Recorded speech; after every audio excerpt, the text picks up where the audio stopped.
I think this is one very important layer. In the early days, HeyReach started as a tool for everybody, which is the positioning that doesn't really, unless you sell an iPhone or Coca-Cola, doesn't really, bring you that type of action and everything. And so the switch that was made towards agencies very, very early on. And then when you look at the entire map, the department every department, what they do, it should connect. So we paddle all in the same direction. You first noticed that actually users are actively on LinkedIn and they just already share something. So you decided you were thinking how to fuel this. And then you were trying to support them even to do that more and more and put them in the main focus of the journey, and not just how they use HeyReach, but also how they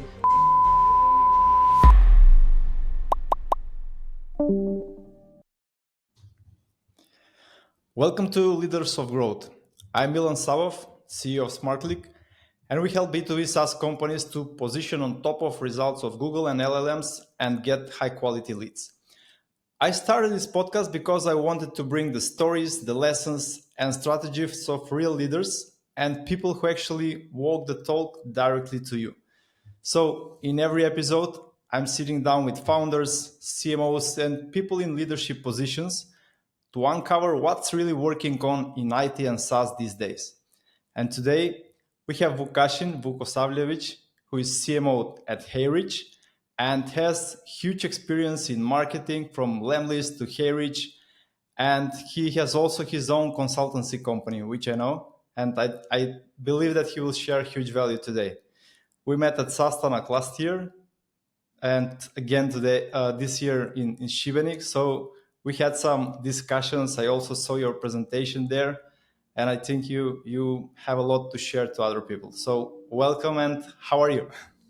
Thanks, Milan. Thanks for the invite. I was looking forward to doing this with you, and I can't complain. As my father-in-law will say, not too bad. What about you? Which is not so good. Yeah, it's like you don't wanna. You want to kind of balance. So there are good things, there are things that are not so good, and you're always in the middle. And I think this is according at least to my father-in-law, balance the emotions. Yeah, that's great. So to people who don't know you, how do you usually represent yourself? One of the boring marketers in this world that bores you and spams you on all channel. I mean, I think like the way I describe myself is like I'm an inbound guy, organic marketer, however you want to call it, who somehow stumbled into the outbound world. I spent half of my career really in the outbound outreach space. I had some other, I've been in some other industries as well, but it's been like over a decade now. I don't even know what's the right number, but like an inbound guy who really adores and loves content, organic channels, and word of mouth, and kind of building a brand while building the revenue. So I was then like, do I want to be a marketer who builds a brand, or like a growth marketer that helps accelerate revenue? Like I Combination of both. Trade-offs. Let's do both. So I understand you that actually you help companies who do outbound, but you help them with their inbound. Yeah. Funny story. But I've done some outbound in the past as well, depending on the year we talk about. So it's no coincidence that somehow I landed here. That's great. So what I'm trying with this podcast is to have like some actionable steps for others who can just take like your knowledge and try to apply as much as possible, or if it's a fit for them. So I will start like with HeyReach. I know that you achieved 7 million in 25 months, which is pretty impressive. So when you look back, what do you believe maybe guided through to achieve that? Yeah, that can be a question for the entire podcast episode, honestly. But if I'm truly transparent, I'll try to be as actionable as possible. It's different components kind of combined in one. So it's not one operator or one employee. It's not the management. It's not only employees. It's not just the tool. It's like all of these things kind of mixed together, starting with the founders. It's a very interesting split, in HeyReach between Nick and Stefan. And this dynamic really works, and it's very strong. So from the vision to the kind of thinking ahead and being a few steps ahead, and then motivating and talking to all of us where we want to go and kind of assembling the right crew very very early on. And so you have this component, which is very very cool. I think like Nicola and Stefan are very much in love in this industry, no matter how fluffy it sounds. And Yeah. so I think this passion kind of helps you to stay a few steps ahead, to be relentless. Like I don't think like they sleep. Like when I met them, like I felt like they sleep 2-3 hours a day, honestly. And Nicola is always at the conferences, like talking to people, networking, thinking, and then mixing ideas, bumping into like the Slack channels and all of that. He's in San Francisco right now. Mm. What are we talking about? So I think this is one very important layer. So everybody can see, and so they set the tone. And then you have another layer, which is, in the early days, we can talk about this later, but HeyReach started as a tool for everybody, Yeah. which is the positioning that doesn't really, unless you sell an iPhone or Coca-Cola, doesn't really, bring you that type of Yeah. Yeah. Yeah. traction and everything. And so the switch that was made towards agencies very, very early on, the pricing model, the features, the messaging, how it was all adapted to it was one of the key things. And then it was followed by some product moves we weren't only the first ones to do Mm. that when we were talking about like LinkedIn outreach tools, but you Yeah. kind of transform that passion into steps. Like, okay, Clay integration. We were the first LinkedIn outreach tool to do that type Yeah. of integration, and everybody was really excited, back then. Then a couple of other GTM integrations. Then the MCP launch a few months back, like I think like a month ago. So I think from the product perspective, you have these decisions, and then how fast do you execute, validate, prioritize, and make sure that the entire team is really aligned, because it wouldn't make sense for Stefan and the dev team to develop features for agencies and then Yeah. Yeah. positioning Carriage like a tool for everyone. And so we kind of communicated these both comfortable and uncomfortable conversations Mm. like a lot. And so if you combine all this, what I said, I think this kind of gives you clarity when you say, okay, we want to hit 10 million by end of year, and we were 2.5 end of 2024. Okay, so what are the decisions in each department? How do they correlate? What are the KPIs that business departments can hit? So Ilia's, Naja's, mine, Ebru's, Theodora's, and others. And then what are the tasks that we need to complete? And then how do we exchange all of this information? Because nothing ever goes according to plan, right? So you have to Yeah. make Yeah. modifications here and there. So that's long story short. Can we dig a bit deeper into the last part which you mentioned when you set up the main objective of the company and then separate it by department? Yeah. How that usually works in your space in your company right now? So you set up like the key objective which you mentioned. Let's say it's 10 million, Yeah. and then how do you break down across the departments? Yeah. So you have primarily when you're doing these calculations, it's usually a CEO, if it's like a business CEO, which Mm-hmm. Nicola is. Then you have guys like Ilya, who's like a chief of revenue, and me, Mm. the marketing side. And so we can look at some of the things, historic trends of our tool, historic trends of our industry, have Mm-hmm. some sort of like a forecast. Okay, we want to go from here to here. But now, once you do that, you have to define whether this objective is realistic. It should be challenging, but it should be Mm-hmm. realistic. Mm-hmm. You just don't want to throw a number and then, we want to do that. Yeah. And in order for you to split it, then you kind of, okay, what departments do you have? You have Mm. devs, you have marketing, you have revenue/sales, you have customer success, customer support. If we talk about revenue, for us, this means number of paid users. So that's a Yeah. tangible KPI you can hit. Yeah. How many paid users can we bring? And if you convert that to the entire funnel, you have free trials, activations and everything in between, but free trial, paid. And the conversion rate is from free trial to paid. So sales usually has the number of paid users on a certain ACV or for a certain tier, things like that. Marketing usually has number of free trials, which is one of the key things for me, and then the conversion rate from these free trials to paid. When we are talking about self-serve type of users that don't Yeah. require Yeah. meetings with our team and things like that. You have customer success, who also has the impact on the conversion rate, churn, depending on their funnel, and you have customer support that's there to troubleshoot, remove any obstacles, help with adoption, and occasionally help with conversions too, because sometimes they will be talking to the free trial users that they can help kind of convert to paid. And so we have these KPIs kind of aligned in every department, and then let's say that if we focus on the number of free trials and we're talking about acquisition for the marketing, then we speak about, okay, we have plenty of channels in the mix. So we have social, we have a newsletter, we have Yeah, SEO, we yeah, have yeah. LLMs, we have like you name it. And so which Everything. of these are we going to prioritize? Because we can't do all of them. Yeah, Uh, yeah, we feel like are going to bring most free trial signups, and ultimately how easy it is to attribute that, because I can yeah, yeah. attribute to specific channels, but I can't do to all, so I have to have some sort of like correlation. And then once you have that, you break it into tasks. Oh, okay, LinkedIn is our channel. What does that mean? Do we prioritize word of mouth early on? So this means like we should have a lot of ambassadors, organic ambassadors, things like Yeah, that. yeah, What do we need to do? Like what's task 1, 2, 3 to get that moving? Then personal brands. What's the task 1, 2, 3 to get that moving?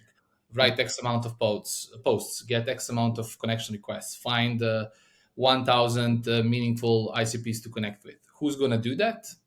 And then when you look at the entire map, the department kind of every department what they do, it should kind of connect, so we paddle all in the yeah, same direction. So if we are planning, if the dev team is planning to launch the MCP in August, like we should have ready stuff, to promote. So what do I yeah, need? yeah, yeah, yeah. So that's how you plan it, and then once you break it down, it gives you confidence, some level of Mm. confidence. Is 10 million realistic?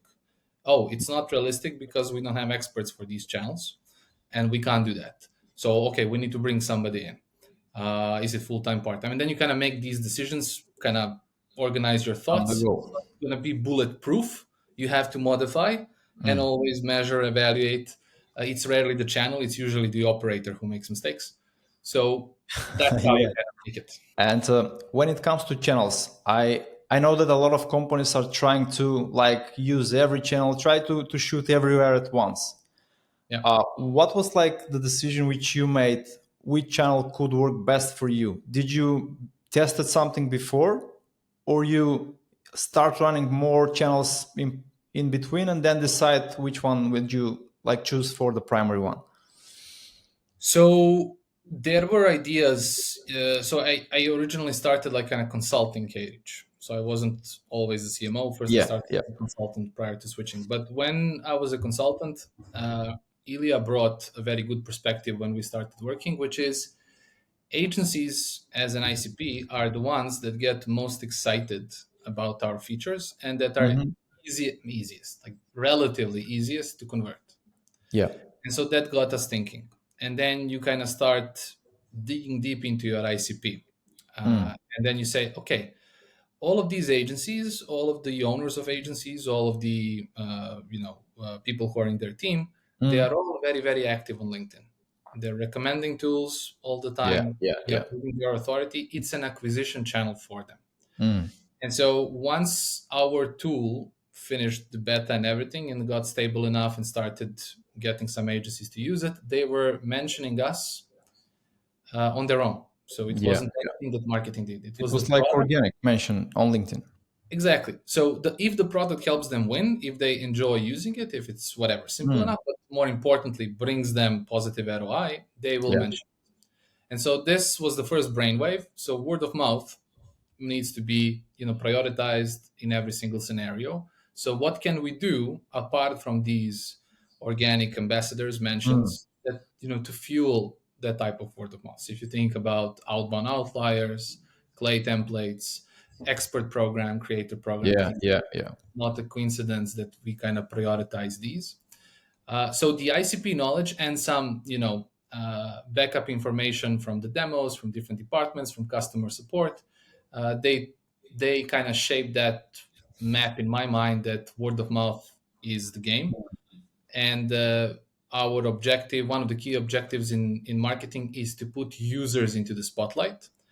To give you an example, if you create a case study, it's not about how Milan used HeyReach to do something. It's how Milan is crushing it. Mm.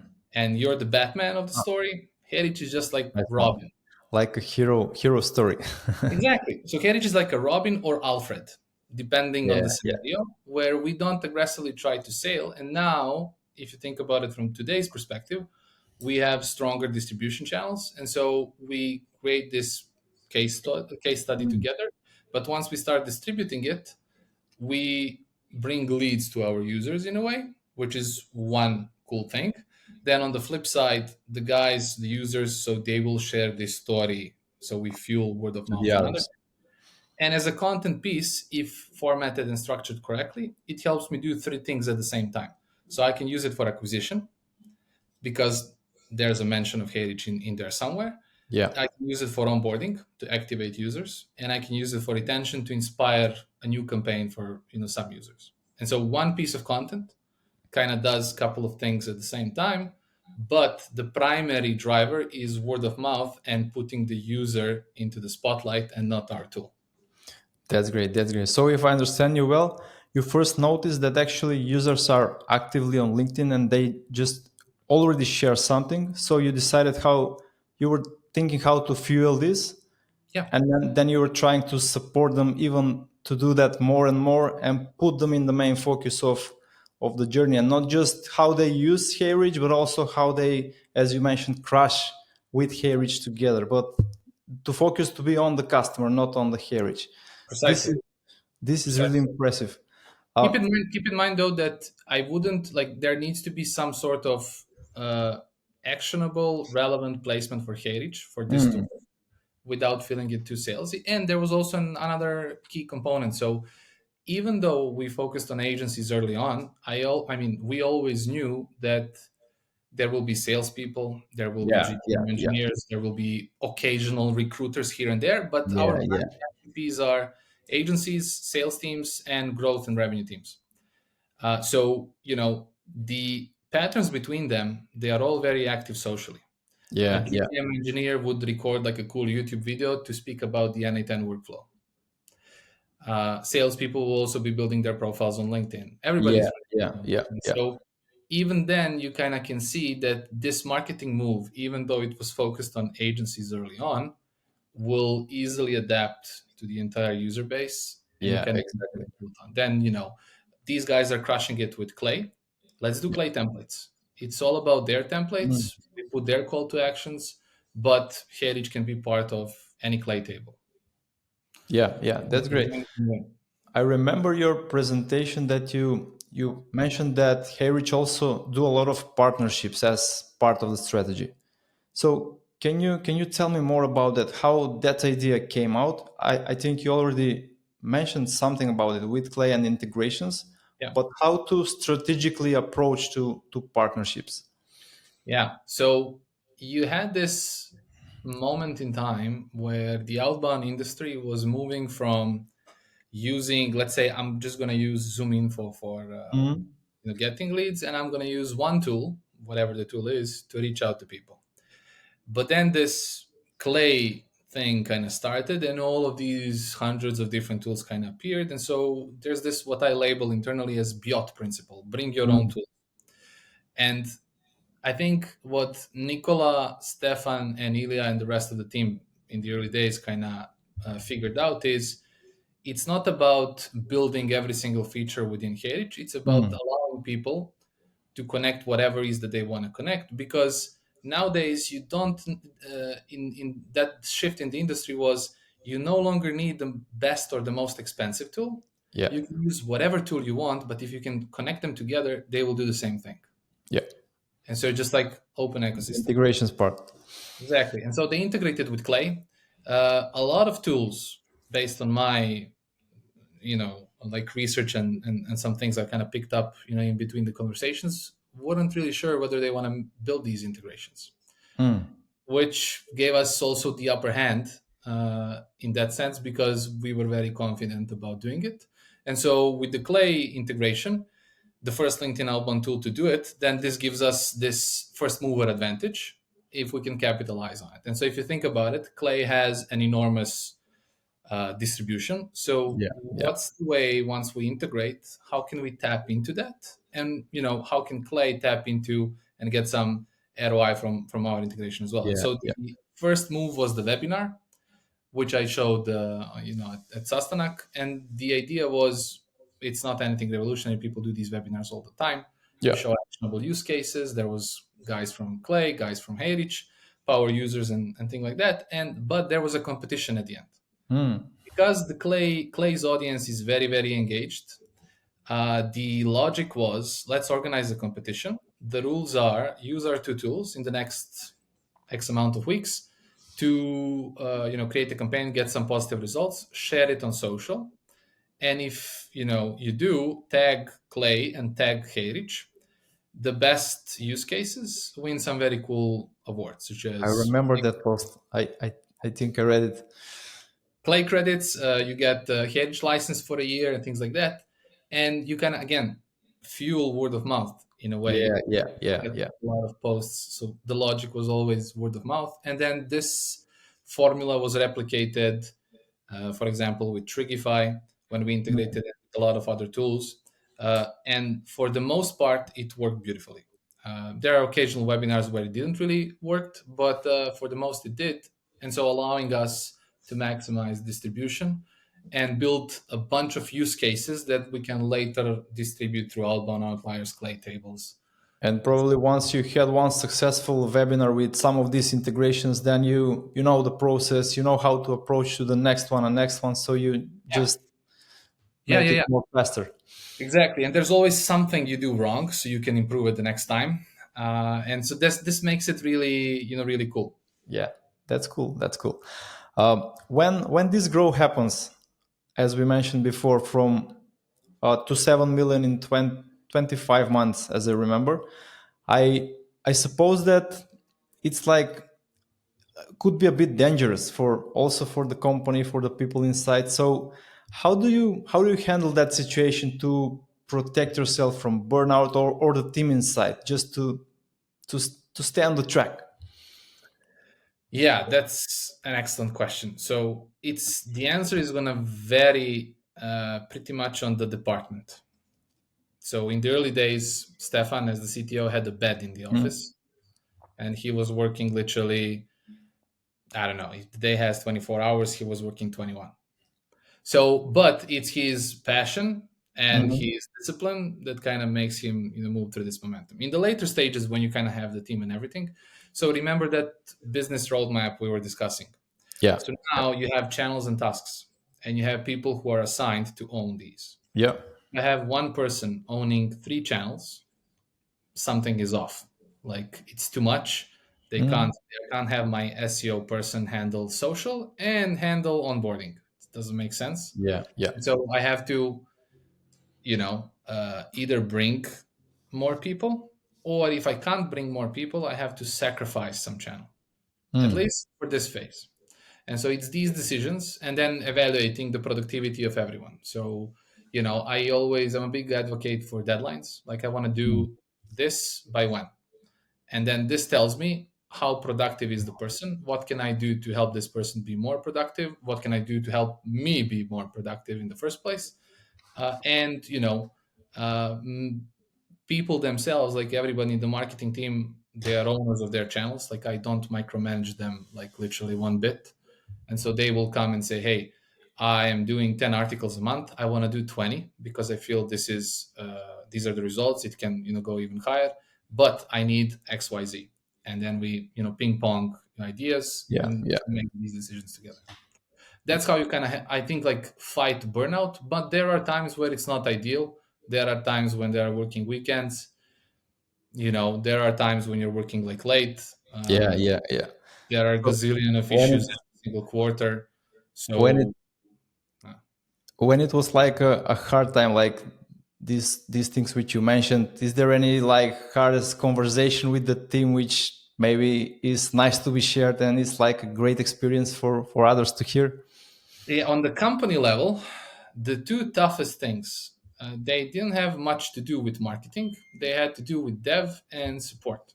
Mm. So when we started bringing in users, devs had to scale the database, speed of the product and everything. That was a nightmare. And so you couldn't really do a lot of features.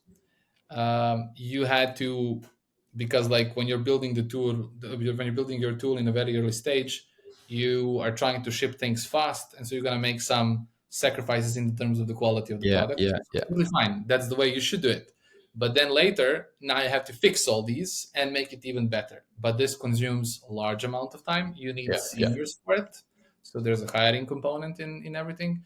And then you can't build a lot of new features. So the bandwidth for building features even less than the usual case. So that was very, very tense So time. it's most about putting the right priorities in place. So preventing again the burnout, and also sometimes you have to sacrifice something, but you have to prioritize what could bring results faster than if you do Yeah, all everything at once.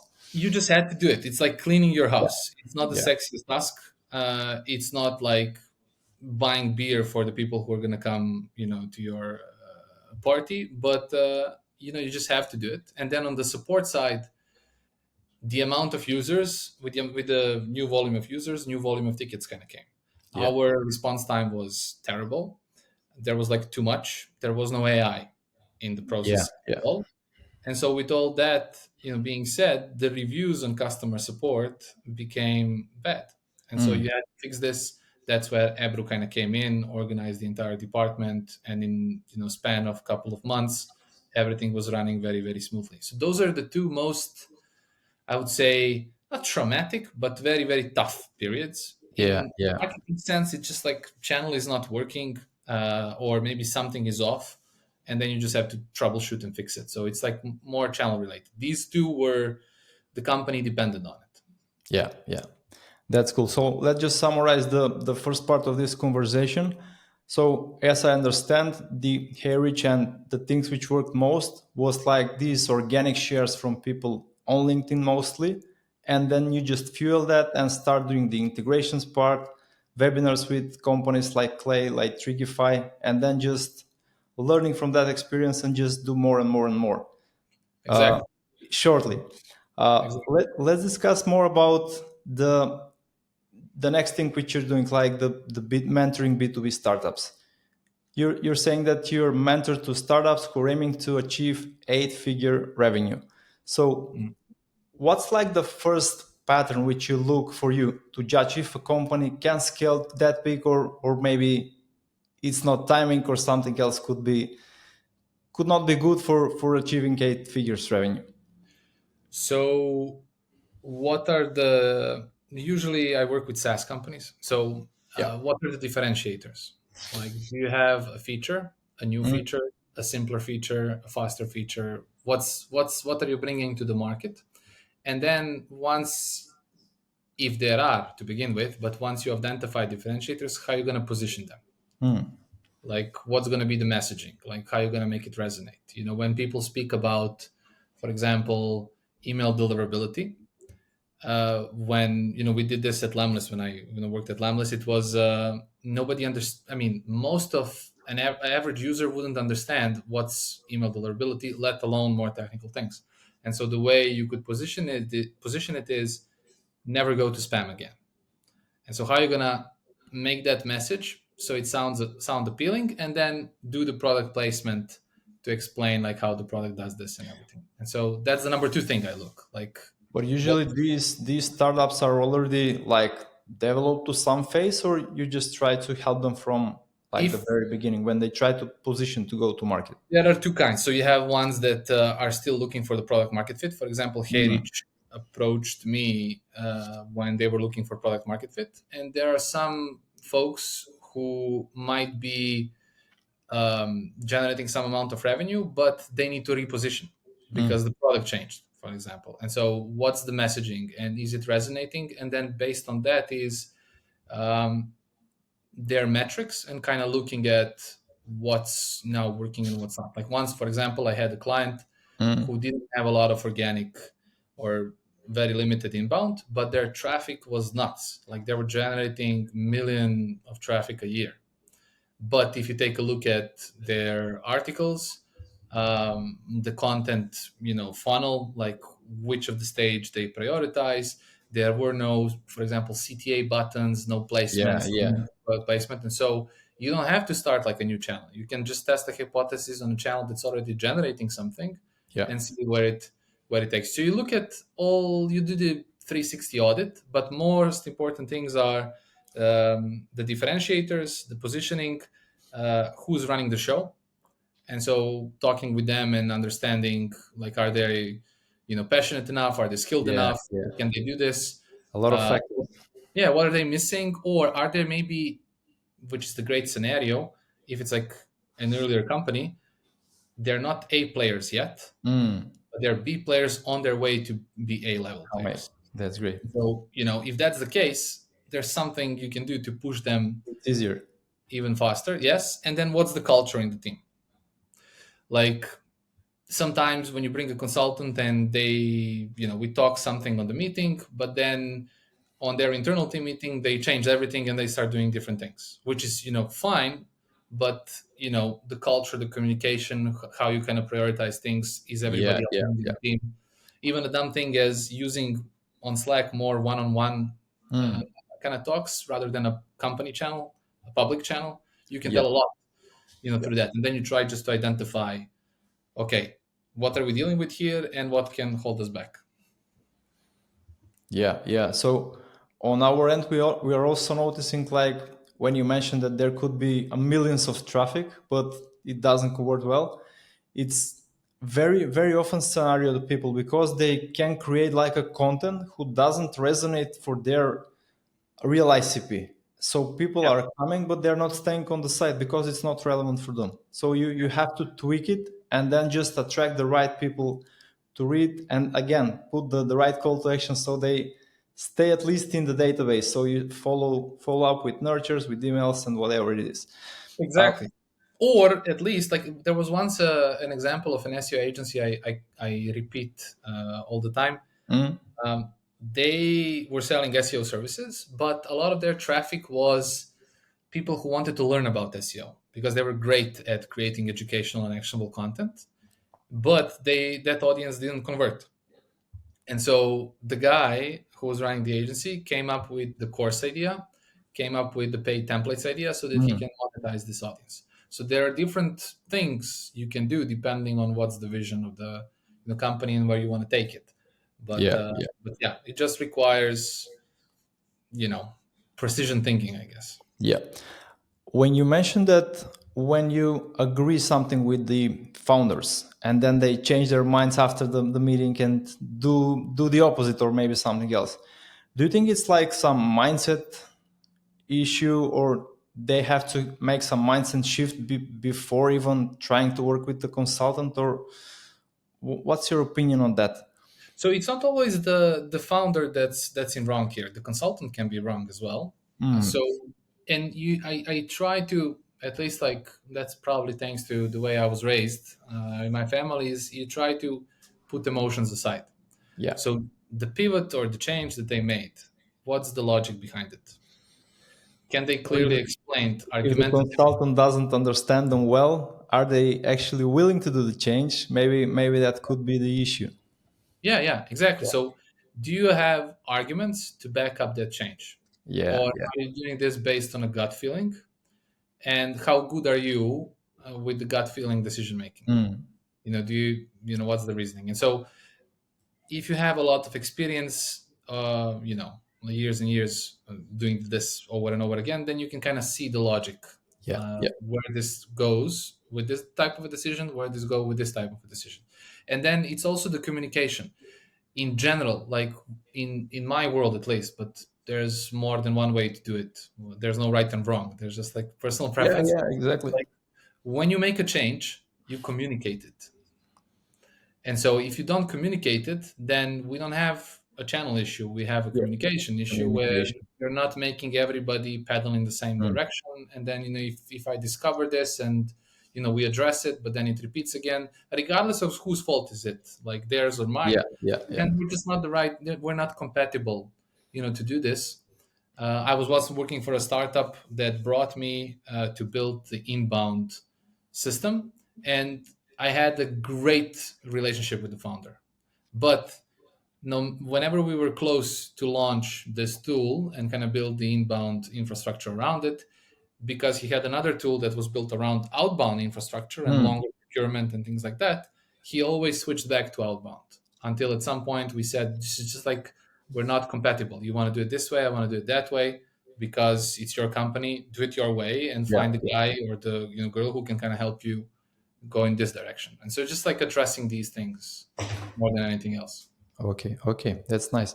So let's discuss a bit more about the future. So where do you see like the biggest growth leverage coming in the coming years with AI and everything which is happening right now?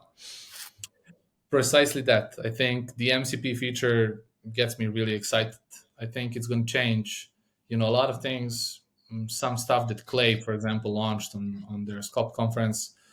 Like things are moving in the direction of where you no longer have to be a tech genius to Mm. do tech genius stuff. You can now, communicate with AI You have to and be AI genius. no, yeah, because like to do some complex things, for example, with webhooks and APIs, which is another key thing for HeyReach's, you have to have some technical background. Mm. But Yeah. now it's not yet there, but it's getting there. You Yeah. can now um, do very very cool things and combine different API steps just by communicating, in your plain English with LLMs. And so I think this is where it's going.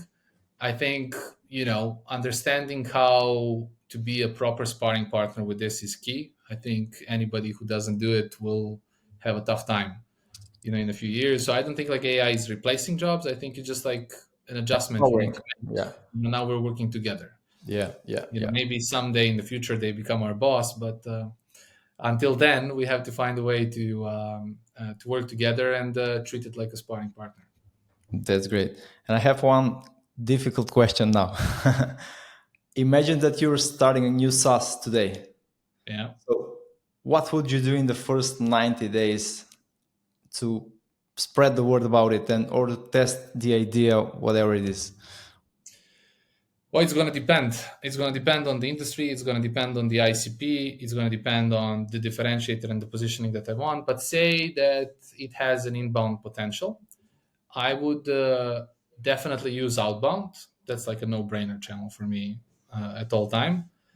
But then on the flip side, I'll just figure out like creating a few pieces of content in whatever shape or format. It doesn't really matter, but renting the distribution as much as I can.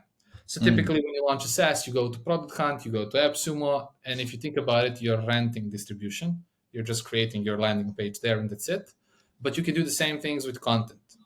You can go to a very popular community and launch it there. You can't be salesy. You have to have some sort of Yeah, like yeah. very Relate. unique approach to it. Maybe build a relationship, Mm. build some authority in the community Yeah, before you do this. You can go to, I don't know, like a website that's highly visited in your in your space. You can go to a podcast or a newsletter or something and just figure out a way, like what type of content can I create to approach users, and what's the funnel going to look like like. to give more value with that type of content.